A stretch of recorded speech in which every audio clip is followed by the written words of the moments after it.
Salut à tous, la team OL, Thomas Michaud et Florian Gazan. Merci beaucoup Florian Gazan d'être présent en interview. Eh ben avec plaisir, avec plaisir. Ouais, avec plaisir. On remercie toujours Hugo qui est l'entremetteur de toutes ces interviews. Donc ça, c'est très cool à lui. Merci beaucoup d'être ici. Alors Florian Gazan, vous êtes connu. Je pense que pas mal de nos followers vont vous reconnaître parce que vraiment vous êtes... D'ailleurs, je vais vous présenter. Et il y a des choses à dire. Alors, je vais y aller assez brièvement, mais quand même, vous êtes le filleul de Claude François. Enfin, tout le monde ne le sait pas forcément, mais quand même. Ouais. Alors, vous avez été animateur radio, notamment aux côtés de Jean-Luc Delarue, mais aussi Eugène Sacomano sur Europe 1. Ensuite, vous avez été animateur sur Fun Radio, Énergie avec pêle-mêle Bruno Guillon, Manu Payet, Camille Combal, Mustapha El Atrassi, Nico Saliagas et j'en passe. Ensuite, vous avez eu Virgin Radio avec Bruno Guillon. Et puis, de nouveau, vous rejoignez surtout la bande à Ruquier sur Europe 1. Ouais. Alors, ensuite, il y a eu pas mal de mercato radio pour vous, mais depuis 2014, je suis le Xavier Gravelaine de l'FM. Exactement. Et puis, désormais, depuis 2014, vous êtes avec Ruquier dans Les Grosses Têtes sur RTL. Ouais. On peut vous retrouver quand même plusieurs fois par semaine, c'est ça ? Ouais, une ou deux fois par semaine. Ça dépend des semaines, ça dépend de ceux qui sont disponibles. Voilà, il constitue des équipes. Voilà, c'est comme un coach constitue son 11, lui il constitue son 6, puisqu'on est 6 par émission. Voilà. Et puis, donc, vous avez aussi une carrière à la télé. Une grosse carrière avec les émissions de Delarue aussi, la série avec Cadet Olivier, la présentation d'un jeu sur TPS. Je ne sais pas si certains d'entre vous se rappellent de TPS. Bref, voilà. Vous avez aussi une rubrique voix off sur le CFC en 2008. Ouais, la grande surface. Ouais, la grande surface, pour ne pas la citer. Une émission sur MCM. Vous avez été chroniqueur de temps à autre aussi dans On n'est pas couché, l'émission de Ruquier. Ça aussi. Ouais. Vous avez été sur TPMP avec Hanouna en 2012. Ouais, sur France 4 avant qu'il arrive sur C8. Voilà, précurseur. Une quotidienne aussi sur France 4. Puis 2014 sur la chaîne L'Équipe. Vous avez commencé sur la chaîne L'Équipe, dans l'Équipe du soir, dans l'Équipe d'Estelle. Et vous êtes aussi à la présentation de l'eFootball League et du catch. Le catch, ouais, du catch, c'est pas mal ça. Et puis Mercato pour vous, puisque vous êtes maintenant désormais sur la grande soirée avec... Voilà. Messaoud Benterki. Avec Messaoud Benterki, voilà, c'est les gros matchs de Ligue 1, la Ligue des Champions. Ouais, la Ligue des Champions, ça m'a permis de suivre. Je vous entends plus trop, Florian Gazan. Est-ce que vous avez encore du réseau ?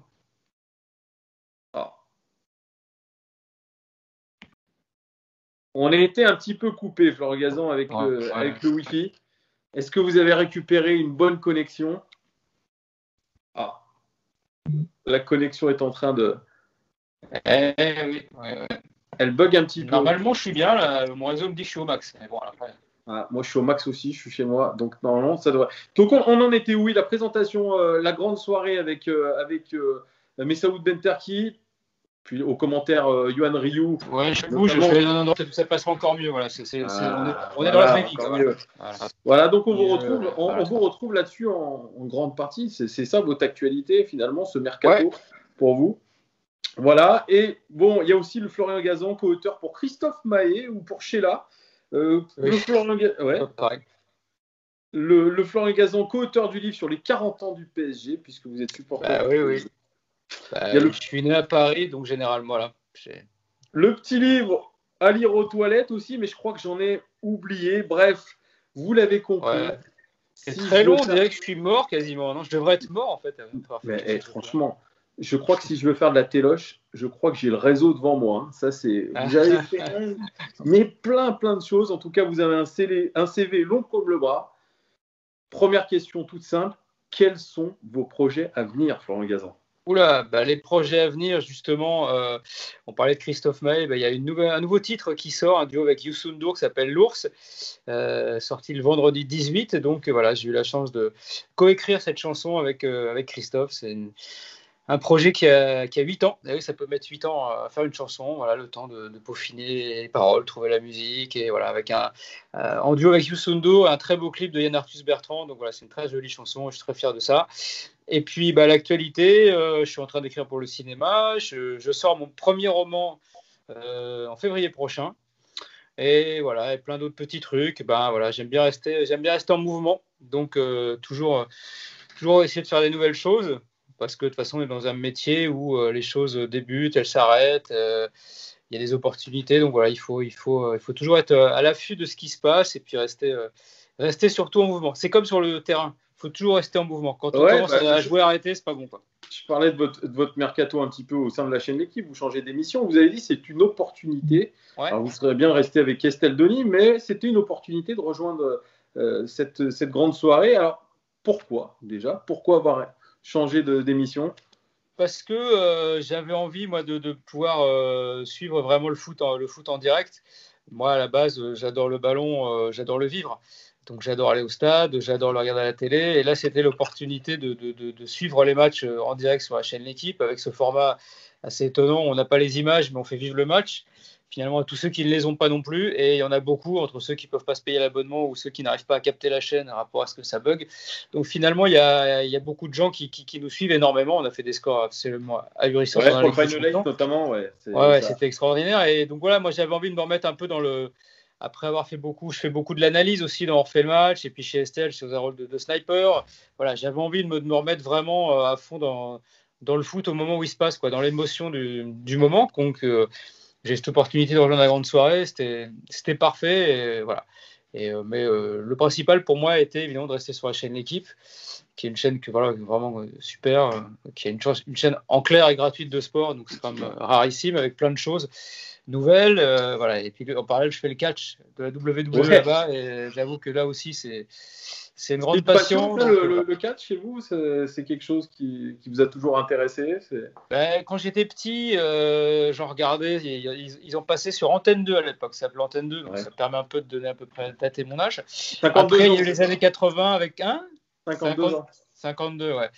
Après, il y a eu les années 80, Canal. Donc, c'est là où on a découvert ce qui s'appelait à l'époque la WWF, donc Hulk Hogan, Macho Man, John Cardog et tout ça. Les débuts de l'Undertaker après.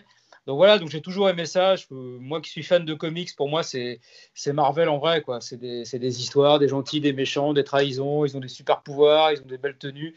Et puis il y a toute l'exubérance américaine que je trouve géniale, quoi. Donc c'est voilà, à commenter avec Christophe Ajus, on se marre parce qu'évidemment tout ça est au second degré, mais on essaie de le faire vivre vraiment au premier, donc c'est très amusant à faire.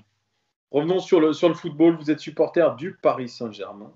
Et de Nîmes Olympique aussi. Voilà, et du Nîmes Olympique, mais j'allais en parler parce que c'est le club qui affronte l'Olympique Lyonnais. Oui, je sais. Demain, alors déjà, est-ce que vous voulez nous parler du début de saison un petit peu compliqué du Paris Saint-Germain? Vous savez, nous, on n'est pas ennemis avec le PSG. Voilà, moi, j'aime pas trop le PSG, mais enfin, bon, voilà, on va pas cracher dessus. Oui, parlez-moi, si vous voulez, un petit peu de ce début de saison compliqué du Paris Saint-Germain. Le match d'hier était, encore une fois, très compliqué.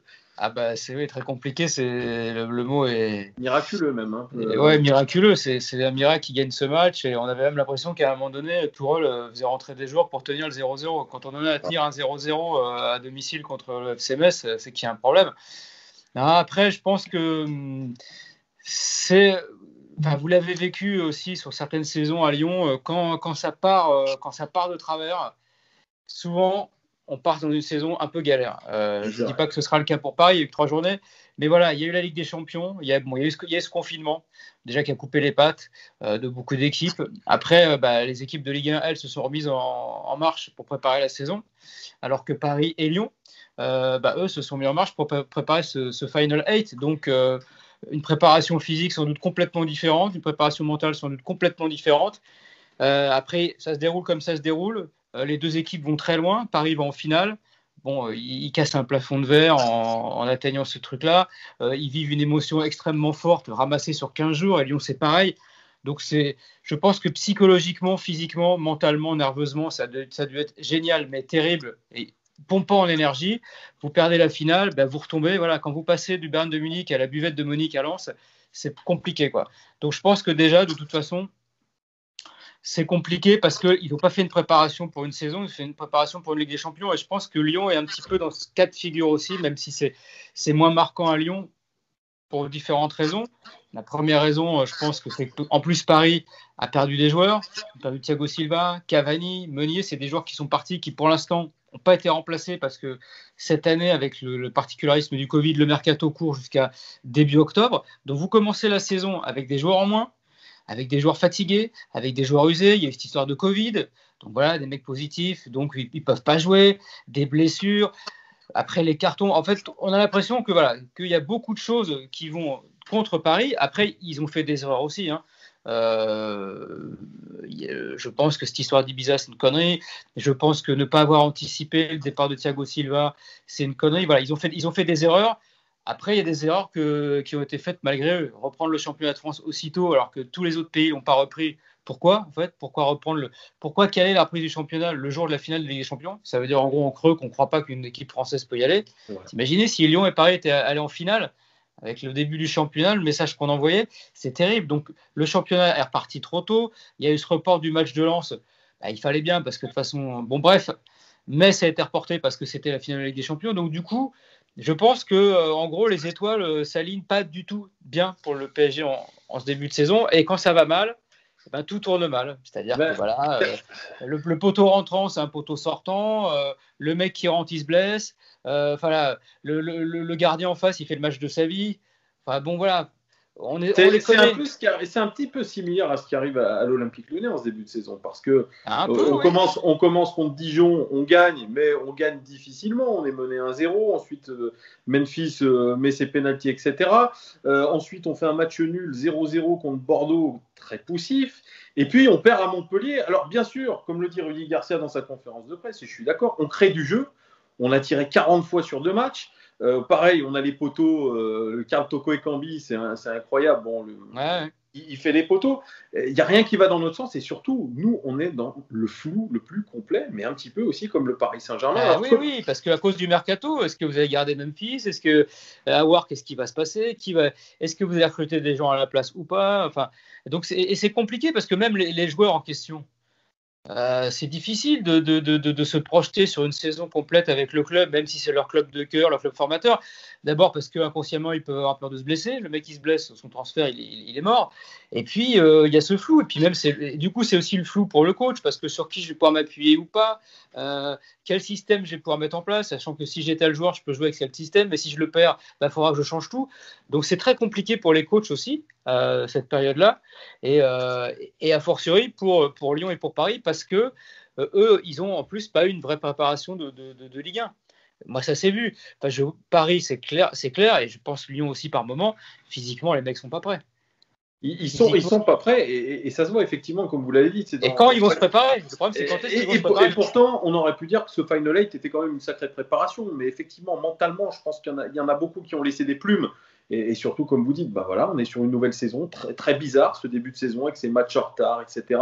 Les situations qui vont se prolonger jusqu'au 5 octobre, puisque c'est la clôture du mercato. Et Rudy Garcia, qui a un véritable casse-tête, parce qu'il avait trouvé un 3-5-2 qui était basé pour ne pas avoir le ballon au final et pour jouer en contre. Et là, il a essayé de l'adapter au championnat et il se rend compte que c'est compliqué. Et on a même vu contre Montpellier, ce qui était assez énorme, c'était quand on était à 10 contre 11, on est repassé à 4 derrière et il y a eu beaucoup plus d'animation. Donc, est-ce que finalement un changement de tactique est obligatoire pour l'Olympique Lyonnais pour repartir de l'avant, selon vous? Le problème, c'est que avoir une tactique qui permet d'attendre et de jouer en contre, c'est bien quand on joue contre des équipes qui vous sont supérieures. Mais logiquement, dans le championnat de France, des équipes supérieures à Lyon, il n'y en a pas des masses. Allez, on va dire il y a Paris, et encore souvent quand Lyon joue contre Paris, ils font plutôt des super matchs et ils tiennent plutôt la dragée haute. Mais après, globalement, vous allez jouer contre des équipes qui vont vous attendre, qui vont pas faire le jeu. Donc, si on met un 3-5-2 pour attendre l'adversaire et que l'adversaire lui aussi il vous attend, il se passe pas grand-chose. Donc le problème aussi pour Lyon, et ça a souvent été le problème de Rudy Garcia, même je trouve avec l'OM, c'est quand il faut commencer à faire du jeu. Alors, il le faisait très très bien avec Lille, mais je trouve qu'avec Lyon, pour l'instant, alors qu'il a des joueurs, je veux dire, on ne peut pas dire qu'il y a un déficit de talent. On a peut-être le meilleur milieu de terrain que l'OL n'ait jamais eu ces dernières années. C'est sûr, c'est sûr. Cacré, Aouar, même si très complémentaire. Et puis après, voilà, mais je pense que peut-être aussi, il faut qu'il soit un petit peu plus audacieux, même dans ses. Le petit Cherki, je pense qu'à un moment donné, il va falloir le faire un peu jouer plus. Là, Melvin Barr qui a été prolongé, c'est une bonne chose. On sent qu'il a des canons feu, qu'il est très offensif et qu'il a du ballon. Après, il faut mettre aussi des mecs qui ont du ballon. Alors, je sais que Rudy Garcia, il a un peu tendance à être un peu conservateur dans ses choix d'équipe. Il aime bien faire jouer plutôt des joueurs avec de l'expérience. Et il n'aime pas trop lancer des jeunes, même si lui s'en défend. Il déteste qu'on dise ça de lui. Hein. Mais ils avaient fait, je crois que c'est sur l'équipe, ils avaient fait un grand dossier justement, un vrai faux là-dessus, et pas qu'à l'OL, hein, sur toutes ces équipes. Bon, globalement, quand même, c'est ce qui s'est passé. Moi, je vois ce qu'il faisait à l'OM. J'ai pas l'impression, à part le petit Maxime Lopez, mais au final, le petit Maxime Lopez, il a très vite disparu de la circulation. Globalement, il fait quand même jouer plutôt des joueurs, des trentenaires. À Lyon, il n'y en a pas tant que ça, donc il n'a pas trop le choix. Mais je trouve qu'il y a un moment aussi, il faut peut-être être un peu moins frileux. Et, on peut dire ce qu'on veut de Genesio à l'époque, mais il assumait ce déséquilibre. Il assumait de jouer vers l'avant, et je sais qu'il y a eu des contentieux et tout, mais moi, franchement, j'ai vu des super matchs de l'OL avec Genesio, où ça joue au ballon. Par moment, le déséquilibre, il était tellement déséquilibré que vous perdiez les matchs. Ok, mais j'ai vu des très beaux matchs sous Genesio. Notamment contre le PSG. Contre le PSG, parce que moi, Gérald Batti, qui est adjoint de Rudy Garcia à Lyon, qui était aussi avec Genesio, me disait Genesio, c'était un homme de coups, c'est-à-dire qu'il faisait des coups. Il était taillé pour ça, il trouvait toujours le truc pour faire un coup contre les grosses équipes. Il me dit Rudy Garcia, il est plus dans le rapport de force contre les petites équipes, c'est-à-dire qu'il va motiver ses joueurs et il va instaurer un espèce de gros contact physique. Par exemple, peut-être contre Nîmes, il va imposer à ses joueurs d'aller au contact très fort. Vous voyez, c'est deux philosophies différentes. Sur Montpellier, c'était pas forcément la meilleure idée, parce que Montpellier est une équipe assez physique. Et oui. Nîmes, ils ont un peu de répondants, mais c'est sûr que Nîmes, c'est pas après, ce sera quand même à l'extérieur. Mais moi, je pense quand même qu'il va falloir qu'il lâche un petit peu les chevaux, parce qu'il a des joueurs qui ont du ballon. Alors, si peut-être avoir évidemment va partir, ça va en enlever un gros. Mais il y a quand même des jeunes et des joueurs qui ont du ballon dans cette équipe, et c'est parfois regrettable que ça joue. On se dit quand même avec le matos qu'il a, quand même, ça pourrait jouer un peu plus, un peu mieux, quoi. Alors, qu'est-ce qui se passe je vais même être concret, est-ce qu'on peut penser que si ça se passe mal pour l'Olympique Lyonnais d'ici la trêve internationale, qui va arriver très vite, est-ce que Rudy Garcia peut être menacé, franchement?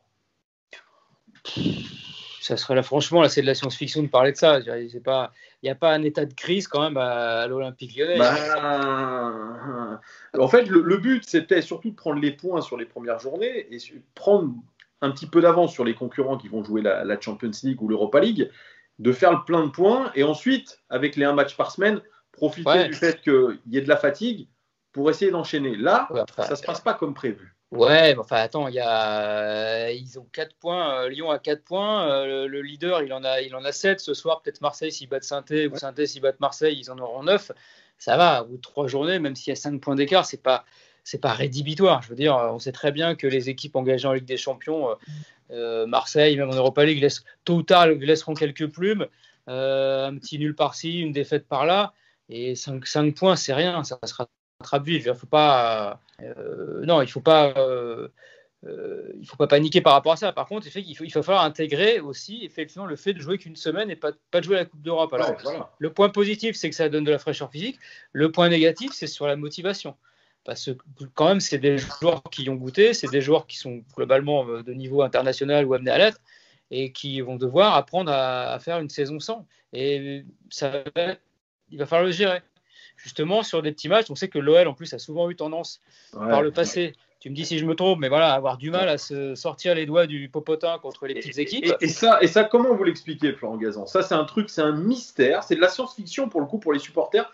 Comment ça se fait que certains joueurs, voire quasiment la totalité de l'équipe, contre les dites petites équipes, par exemple le Nîmes Olympique vendredi, eh bien, on a du mal à se bouger les jambes, on a du mal à faire l'effort, on a du mal à se motiver. Je sais pas. Est-ce que c'est dans l'ADN du club? Est-ce que c'est dans la formation? On a l'impression, franchement. Non, mais parfois, Lyon l'OL était un peu accusé de l'extérieur, face les joueurs d'être un peu arrogants, d'avoir on a un peu l'impression qu'ils pensaient que parce qu'ils étaient l'OL et qu'ils arrivaient sur le terrain, ils allaient gagner le match. C'est une impression qu'on a pu avoir. Or, aujourd'hui, en Ligue 1, malgré tout, même contre une équipe 17e, 18e, 19e, alors oui, effectivement, techniquement, tu vas être plus fort, mais si tu ne mets pas l'intensité, tu ne mets pas l'impact, tu ne mets pas le physique, tu es mort. Bien sûr. Aujourd'hui, ces équipes-là, évidemment, elles ont que le physique pour se défendre. Et puis voilà, Lagnac, et l'agressivité. Donc, si tu ne réponds pas un minimum sur ce terrain-là, tu as beau avoir les meilleurs joueurs de la planète qui jouent très très bien au ballon, et ça arrive aussi parfois au PSG. Après, le PSG a tellement plus de marge technique qu'ils arrivent à s'en sortir parce qu'ils font courir les gars, ils les fatiguent et tout. Mais Lyon, par moment, c'est ça, je pense qu'il y a ce manque de culture de mouillage de maillot. Tu vois, si je vais faire une comparaison qui va être horrible pour vous, mais avec Saint-Etienne, tu sens que c'est typiquement l'équipe où les mecs vont se dépouiller parce qu'ils n'ont pas forcément des super méga grands joueurs. En gros, si vous aviez l'agnac et l'énergie et l'engagement de Saint-Etienne et le talent et la technique de l'OL, je pense que vous auriez une des meilleures équipes d'Europe. Mais par moment, je trouve que c'est ça qui manque à l'OL, tu vois. Et je ne sais pas d'où ça vient. Est-ce que c'est dans l'ADN du club? Est-ce que c'est ce côté d'être tellement dominant sur la région? Enfin, je ne sais rien. Ouais, mais c'est un truc que j'ai souvent constaté. Tu as l'impression que les gars se disent on est l'OL, donc ça va le faire, quoi. C'est un peu ça, puisque Rudy Garcia, il le dit, il reprend d'ailleurs des propos qu'on a entendus maintes et maintes fois sous Genesio. Il dit en conférence de presse tout à l'heure, c'est pas suffisant. Voilà. On fait un bon premier quart d'heure, mais c'est pas suffisant. Combien de fois on a reproché à cette équipe de jouer une mi-temps sur 2? C'est absolument lunaire. Ouais, parce que les mecs se disent que ça suffira, je pense. Mais ils disent on est plus fort, de toute façon, on est plus fort, voilà, donc une mi-temps devrait faire la maille. Sauf que non, ça se passe pas toujours comme ça, quoi. Et je pense que c'est un petit peu dans l'ADN du club, et c'est comme sont formés nos joueurs. Alors, bien sûr, on a un bon centre de formation, mais si je regarde, par exemple, un Cherki s'entraîner, je l'ai vu de mes propres yeux s'entraîner alors qu'il était remplaçant et faire des tours du monde en jonglant, c'est pas comme ça qu'on prépare un match. Et pareil, moi j'ai un pote qui était à Montpellier-Nice. Il y avait Gouiri qui était sur le banc. Il m'a dit l'entraînement de Gouiri, il est affolant. C'est un garçon. On avait l'impression qu'il était nonchalant, ce qui rappelle un petit peu des Hatem Ben Arfa aussi à l'époque. C'est qu'on pense qu'on a le talent, on a l'entourage qui dit qu'on est les plus forts, etc. Et c'est peut-être pour ça d'ailleurs que Rudy Garcia, je pense, ne fait pas jouer complètement Cherki encore aujourd'hui. C'est parce qu'il pense que le garçon, ça y est, il y est arrivé, quoi. Il a 17 ans, il a un énorme contrat. C'est sûr qu'il faut les gérer, hein, ces mecs-là, c'est pas évident. Hein. Puis après, si tu les fais pas jouer, les entourages commencent un peu à ruer dans les brancards, menacer de se barrer. Donc c'est difficile. Après, quand même, tu sens quand même que ce gamin, il a quelque chose. Il faut savoir aussi. Enfin, je pense que les joueurs qui sont extraordinaires, il faut savoir un petit peu fermer les yeux sur des trucs, tu vois. Après, ils apprennent, ils mûrissent, ils grandissent. Mais quand tu as une pépite, tu vas pas ne pas le faire jouer parce que le mec est pas suffisamment sérieux à l'entraînement. C'est ce que pense Garcia. Moi, j'ai connu Ronaldinho. Voilà, au début, il était sur le banc avec je compare pas Cherki et Ronaldinho, mais je veux dire, quand tu as des mecs quand même qui ont du talent comme ça, tu vois, quand ils rentrent en fin de match, quand même, il y a quelque chose. Donc, il faut les faire jouer. Et puis, je pense aussi que, à la rigueur, c'est plus tu vas les faire jouer, plus tu vas peut-être les responsabiliser, peut-être les professionnaliser aussi. Peut-être parce que les mecs disent, moi, de toute façon, je joue qu'un bout de match. Ils disent, c'est pas à peine que je m'entraîne à fond. Peut-être, hein, je sais pas. Mais il y a eu cette gestion aussi du cas Memphis Depay par Bruno Genesio. Quand Depay est arrivé, Genesio l'a piqué je ne sais combien de fois. D'ailleurs, contre le Paris Saint-Germain chez nous, quand il avait marqué le but à la dernière minute, une frappasse dans la lucarne d'Areola, il était sur le banc. Quand il est à Marseille, quand il a l'arcade sourcilière qui saigne et qui marque le but de la dernière minute, il est remplaçant aussi. La gestion de Memphis Depay, elle a été très complexe aussi à Lyon. On risque de le perdre très bientôt. Alors est-ce que vraiment c'est une vraie perte ou pas? Moi, je pense que c'est un petit peu de gâchis. Je ne sais pas ce que vous en pensez de ce cas Memphis Depay. Je trouve quand même qu'il a réussi. Sur la dernière saison, la Champions League. La dernière saison n'a pas été très longue parce qu'il a été blessé, mais je veux dire, le début de saison avant sa blessure et même la fin de saison avant, on avait senti quand même qu'il avait franchi un palier. On avait vraiment l'impression qu'il était un peu plus la tête, les jambes et le reste à Lyon. Alors qu'auparavant, on avait toujours l'impression qu'en conférence de presse, il nous annonçait qu'il voulait aller jouer et au Milan AC et à Manchester et je ne sais où. Je le trouvais quand même beaucoup plus impliqué, responsabilisé aussi peut-être avec le brassard. Et voilà. Et numéro 10 maintenant. Ouais. Il récupère le 10 de Traoré. Ouais, voilà, mais je trouve quand même qu'il a été autant au début, moi je le trouvais irritant parce qu'on sentait bien qu'il choisissait ses matchs et puis que dès qu'il jouait pas à la place où il voulait jouer, il faisait la gueule et tout. Mais je trouve quand même que sur sa dernière période, avant la blessure, on va dire les 6 mois avant la blessure, je l'ai trouvé quand même vachement bon et meilleur Lyonnais. Et vraiment, pour le coup, son talent, il l'a donné et pas avec parcimonie. Bon, après, la Ligue des Champions, c'est différent. Il revenait de blessure, il n'était pas dans le coup. Et encore, même en n'étant pas dans le coup, par moment, voilà, il est toujours capable d'une étincelle de faire un truc comme contre Dijon. Contre Dijon, il a la street physiquement. Mais voilà, il y a un moment où ça se met en route, ça s'allume, et puis pendant un quart d'heure, voilà, il te pète 2 buts, quoi. Et on va finir sur le match de demain, qui est important, puisque vous êtes supporter de Nîmes, parce que vous avez des origines. Il y a des origines de la région, voilà. Et quand j'étais gamin, l'été, j'allais au stade Jean-Bouin avant les Costières. Donc j'ai vu la grande époque de l'OM, enfin de Nîmes, de l'OM. Du Nîmes Olympique, j'ai inversé. Parce qu'on dit qu'il y a 2 Olympiques, mais il y en a 3. Hein. Il y a le Nîmes Olympique. Il y a le Nîmes Olympique, ne faut pas l'oublier celui-là. Donc voilà, Nîmes, j'ai une tendresse pour le club. C'est vrai que les voir remonter en Ligue 1, j'aime bien. Puis c'est un club, voilà, c'est un stade, c'est vraiment un vrai stade de foot. Il n'est pas très beau, les Costières, mais il y a une vraie ambiance. Je ne sais pas si tu as eu la chance d'y aller, mais c'est vraiment une ambiance incroyable. Il faut aller voir. Mais j'avais vu justement Nîmes-Lyon l'année où ils sont remontés. C'est vraiment une ambiance incroyable. Et voilà, et puis c'est un club, voilà, c'est un petit club avec des vraies valeurs. Alors, les mecs se dépouillent. Et ça joue au ballon quand même. Ils ont des bons petits joueurs. Hein, donc faut voir se méfier. Ils ont changé d'entraîneur parce que ils ont pris l'adjoint. Ouais. Ils ont pris l'adjoint. Ils ont fait un début de saison un petit peu comparable à Lyon. Là, ils viennent de prendre une claque contre Rennes, 4-2. Est-ce que demain, sincèrement, le Nîmes Olympique peut poser des soucis à l'Olympique Lyonnais? C'est une équipe qui est très joueuse. Donc, c'est pas une équipe qui va jouer. C'est pas une équipe qui dans son ADN va jouer bloc bas et attendre que ça se passe. C'est une équipe qui a des bons petits joueurs devant. Noladro. Ouais, non, mais Ferrat, il y a des bons petits joueurs de ballon. Ils ont un très bon latéral norvégien là. Méli qui prend très bien le couloir, donc lui, il faudra se méfier de lui. Ils ont des très bons joueurs. Toujours Ripard. C'est une équipe qui est très généreuse. Donc voilà, en tout cas, c'est une équipe qui ne refusera pas le match. Ça peut éventuellement arranger Lyon parce qu'effectivement, avec cette tactique un peu d'attendre le contre, il y aura des opportunités. Alors, ils ont perdu Paul Bernardoni, qui était quand même leur gardien. Oui, c'est vrai. Qui est un super gardien. Bon, il y a Baptiste René, je pense que c'est moins fort. Donc, ça, c'est plutôt une chance pour l'OL.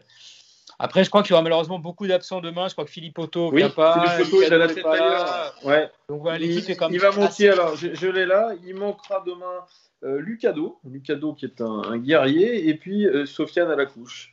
Ouais. Qui sera absent demain. Donc ils sont un peu affaiblis.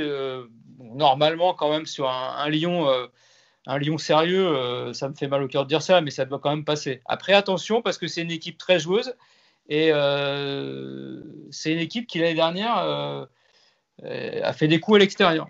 Parce que ils sont assez insouciants et calculent pas. C'est pas une équipe qui sait calculer, Nîmes. Donc si ça part dans le bon sens pour eux, faire attention. Et puis dernière chose, si vous deviez vous livrer un pronostic pour l'Olympique Lyonnais cette saison, à quelle place vont-ils finir? Ça, c'est Madame Irma, parce que. Mais c'est dur parce que j'ai pas toutes les données. Mais non, mais je sais pas qui va partir, qui va rester, qui va arriver. C'est chaud quand même. Comment vous le sentez avec toute cette expérience que vous avez? Normalement, quand même, avec le fait de pas jouer de Coupe d'Europe, c'est quand même un avantage. On l'a vu l'année dernière. L'année dernière, la saison était particulière, mais l'OM, ils n'ont pas joué de Coupe d'Europe, ils ont fini 2e. Donc quand même, ça permet de moins faire tourner, donc de pouvoir plus s'appuyer sur un groupe réduit, un groupe. C'est-à-dire que si tu trouves ton 11 dans une année comme ça, normalement, c'est quasiment tous ceux qui vont jouer, donc les automatismes sont là. Donc normalement, moi je pense quand même que cette année, après il faut le faire dans l'autre sens. Qui peut être devant l'OL cette année? Normalement Paris, si jamais ça se remet bien, mais à voir. C'est jamais, hein. C'est jamais. Ça peut être une année. C'est jamais. Quand même normalement ils ont quand même un peu de marge. Si Neymar et Mbappé sont pas blessés, suspendus tous les 3 matchs ou malades, c'est vrai qu'il y aura quand même cette histoire de Covid qui va quand même avoir une incidence parce que tant que c'est là, on peut avoir des équipes affaiblies. Qui est meilleur? Je pense que Marseille, c'est costaud parce que ça reste sur la lancée de l'année dernière. Ça prend pas de but, ça défend bien, c'est pas génial, mais ça marque. Mais il y a la Ligue des Champions, Donc, et puis comme ils vont devoir vendre des joueurs pour équilibrer, je pense que Marseille sera peut-être un peu moins fort cette année. Mais attention, il démarre très fort, donc Villas-Boas, il sait faire. Je pense que Rennes sera pas mal cette année, parce qu'ils ont vraiment une belle équipe. Ils ont une très belle équipe, avec Camavinga notamment, mais pas que. Ouais. Il n'y a pas que lui, loin de là. Et Monaco va être pas mal aussi, je pense. Non, ça va être chaud. Je pense que Lyon finira sur le podium. Allez, je pense qu'ils peuvent quand même viser la 2e place. Ah, waouh. Voilà, je pense. Bah, quand même. Après. Retour en Ligue des Champions dès la saison prochaine. Ouais, après, je mets l'astérisque de sous réserve. Si tu perds Memphis et Aouar, ce qui malheureusement est parti pour être le cas, il faut bien les remplacer, quoi. Donc c'est mon astérisque, parce que si tu les remplaces pas, par contre, là tu perds quand même en créativité, tu perds quand même juste tes 2 atouts majeurs. Parce que qui est-ce qui va faire le jeu à la place de Aouar? Exactement, vous mettez le doigt sur quelque chose d'important, c'est qu'Aouar, même si celui contre Montpellier n'a pas été très bon, il s'est fait exclure, mais c'est vraiment celui qui crée le jeu, c'est l'élément créatif par la passe, par le dribble, et à Lyon, je vois pas qui derrière, aujourd'hui, là, je vois pas qui remplace Aouar. Pas Jeffrey Adelaide, parce que déjà, il est dans le viseur du coach et des dirigeants, et c'est pas le même profil, donc c'est pas le même profil du tout. Non, pas du tout. Donc effectivement, le casse-tête de l'OL, il s'arrête pas à la vente des 2 joueurs, mais il va falloir vraiment trouver une solution et assez rapidement. Effectivement. Ouais, donc moi je vous dis 2, je te dis 2 sous réserve. Que les 2 joueurs soient remplacés. Alors évidemment, de toute façon, on ne trouvera pas 2 joueurs sans doute aussi forts, mais enfin, si on trouve 2 joueurs qui font la maille, un créateur, tu vois, quand je vois contre vous, TJ Savanier, que moi j'adore. Tu vois, un joueur comme ça, il faut un joueur comme ça. Il faut un joueur comme ça à Lyon. Voilà, un joueur qui a du ballon, qui a de l'inspiration, parce que Moussa Dembélé, Toko et Kambi, il faut les alimenter, quoi, ces mecs-là. Donc, il faut qu'ils aient la tête à l'envers aussi. Après, s'ils ne sont pas remplacés, Aouar et Depay, pas bien remplacés, là, malheureusement, on peut descendre de quelques places au classement. Et là, je pense qu'on sera plus sur la lutte pour l'Europa League, j'en suis désolé. J'espère pas, en tout cas. Je vous le souhaite pas non plus, mais c'est dur de perdre tes 2 meilleurs joueurs la même année, c'est chaud quand même. C'est pour ça que Lyon va sur une saison quand même assez inédite. Mais encore une fois, ça dépend. Le Covid, les pertes aussi abyssales pour la plupart des clubs de Ligue 1 et l'Olympique Lyonnais, c'est 180 millions de pertes. Paris, tu vas voir, le mercato de Paris, ça va pas être la folie. Donc effectivement, cette saison, elle est complètement dans l'inconnu et prévoir quelque chose, c'est un petit peu difficile. C'est un peu compliqué, voilà. Après, encore une fois, normalement, quand même, en n'ayant qu'un match par semaine, avec quand même des bons jeunes, des bons joueurs, une équipe qui se connaît maintenant, un système, voilà, il y a quand même des certitudes à Lyon, j'espère, enfin je pense. Après, voilà, il faut au moins à la place de, puis voilà, il faut qu'il y ait certains joueurs, qui montent d'un cran, quoi. Jean-Lucas, je suis persuadé qu'il c'est pas un aussi mauvais joueur que ça.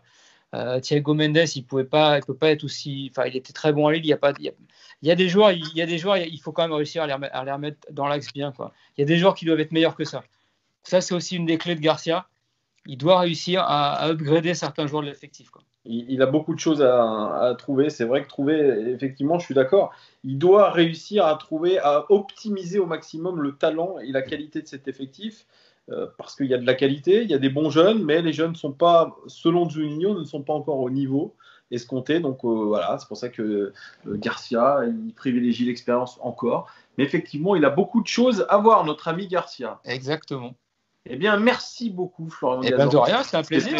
C'était un vrai plaisir. Je ne suis pas le plus grand spécialiste de LOL, je suis désolé. Mais je suis le club en tant qu'amoureux du foot en général, évidemment. Vous le suivez quand même. Quand même. Vous avez l'expérience du football et en plus, vous analysez le foot tous les week-ends, en gros. Parce que on vous retrouve quand? On vous retrouve dimanche? Alors dimanche, Marseille-Lille sur la chaîne L'équipe. Ouais. Voilà. Et puis régulièrement aussi, on refait le match sur RTL. Et puis je fais ma petite promo tous les samedis matins à 8h15 sur RTL. La grosse cote. Donc je prends un pari un peu fou sur l'actu du foot. Et parfois, il se trouve que je me trompe pas trop. J'avais annoncé Rabiot titulaire. Et Marseille qui battait le PSG, ça s'est passé. Donc, voilà. Parfois, on va reparler de l'affaire Rabiot. C'était avec Véronique Rabiot. C'était. Vous en avez eu quelques, ouais, parce que vous avez fait pas mal de chroniques un petit peu sniper comme ça. Ouais, bon, après c'est du foot. Ouais. Hein. Les gens du foot n'ont pas forcément beaucoup d'humour. Enfin, sur les autres, si, mais sur eux, pas trop. Exactement. Eh bien, très bien. Merci beaucoup, Florent Gazan. C'était un vrai plaisir. Et puis, on vous retrouvera évidemment avec très grand plaisir. Merci, les gars. N'hésitez pas à liker cette vidéo. Ciao. Abonnez-vous. Et puis, à très bientôt. Ciao.